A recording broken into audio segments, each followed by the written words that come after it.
अस्सलाम वालेकुम। आज मैं बना रही हूँ मटन यखनी पुलाव। इसके लिए जिन अज़्ज़ा की ज़रूरत है वो ये है। मटन मैंने 1.5 kg लिया है। चावल लिए हैं 1 kg। टमाटर मैंने चॉप किए हुए 2 अदद। प्याज 2 अदद चॉप किए हुए। हरी मिर्चें मैंने लिए हैं 4 चॉप कर ली हैं। अदरक मैंने 1/2 इंच का टुकड़ा मैंने चॉप किया हुआ है। 1/2 इंच का टुकड़ा मैंने लंबा कटा हुआ है। हरी मिर्चें साबुत 4 अदद। साबुत गरम मसाला मिक्स 1.5 टेबल स्पून। नमक हस्बे ज़रूरत। ज़ीरा 1 टेबल स्पून। खुश्क धनिया 1 टेबल स्पून। दड़ा मिर्च 1 टीस्पून। काली मिर्च पिसी हुई 1 टीस्पून। हल्दी 1/2 टीस्पून। अब मैं इसकी यखनी पहले तैयार करूँगी। चूल्हा मैंने ऑन कर लिया, पानी गर्म हो गया। अब इसमें मैं पहले मटन शामिल करूँगी।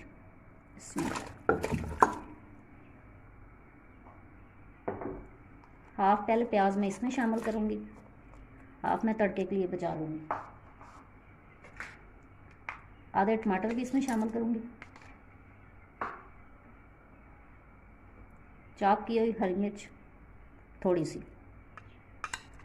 अदरक लंबा कटा हुआ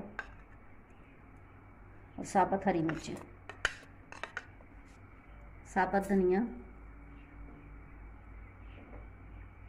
साबुत गरम मसाला और नमक हस्बे ज़रूरत।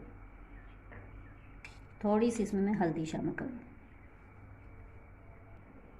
1 मिनट के लिए मैं चम्मच हिलाऊंगी ताकि तमाम चीज़ें बीच में मिक्स हो जाएं। आप मसालों की, ये ड्राई मसालों की पोटली भी बना सकते हैं, मैंने ऐसे ही शामिल किया। अब मैं इसको बंद कर दूंगी 10 मिनट के लिए। यखनी तैयार हो रही है। अब मैं एक पैन लिया है, इसमें 1 प्याली मैंने ऑयल डाला है और इसमें बाकी बचा हुआ प्याज शामिल किया है। अब मैं इसको चावलों के लिए ब्राउन करूँगी। प्याज ब्राउन हो गया, इसमें मैं चॉप किया हुआ अदरक शामिल कर दिया। अब 1 मिनट के बाद मैं इसमें पानी शामिल कर दूँगी। मैं इसमें कलर इसका निकल आया। अब मैं इसमें नमक शामिल करूँगी, ज़ीरा शामिल करूँगी, चॉप की हुई मैं हरी मिर्च शामिल करूँगी। हल्का सा 1 मिनट के लिए इसको मैं पकने दूँगी। फिर इसमें मैं मटन शामिल कर दूँगी, साथ ही टमाटर भी शामिल कर दूँगी ताकि हल्के से सॉफ्ट हो जाए। यखनी तैयार हो गई है, गोश्त अच्छी तरह गल गया। अब मैं इसमें शामिल करूँगी।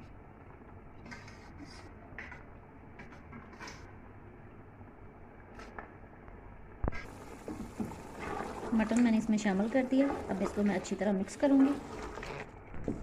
अब इसमें मैं ये कुटी हुई सूर्ख मिर्चें, ये ऑप्शनल है, अब अपने जायके मुताबिक कम या ज़्यादा कर सकते हैं। ना डालना चाहे तब ना डालें।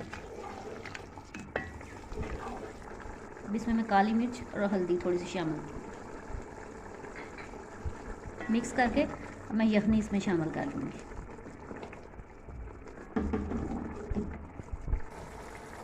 इसमें यखनी शामिल कर दूँगी।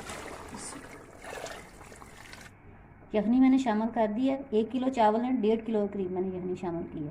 जो ही इसमें उबाल आता है इसमें मैं चावल शामिल कर देती हूँ। पानी बॉयल हो गया, अब इसमें मैं चावल शामिल कर दी हूँ। अब मैं उसके ऊपर ढक्कन दे दूँगी ताकि चावल अच्छी तरह पक जाए। नमक आप चेक कर सकते हैं कम या ज़्यादा। चावल तकरीबन तैयार हो गए हैं। अब मैं इनको दम दे दूँगी। दम मैंने दे दिया 3 मिनट के लिए। आँच तेज़ हो, 3 मिनट के लिए मैंने आहिस्ता कर दूँगी। चावलों को दम आ गया, चावल तैयार हो गए हैं। अब मैं इसको डिश आउट करूँगी। मटन यखनी पुलाव तैयार है। उम्मीद है आपको अच्छा लगेगा। आप मेरी वीडियो को लाइक शेयर करें और मेरे चैनल को सब्सक्राइब करें।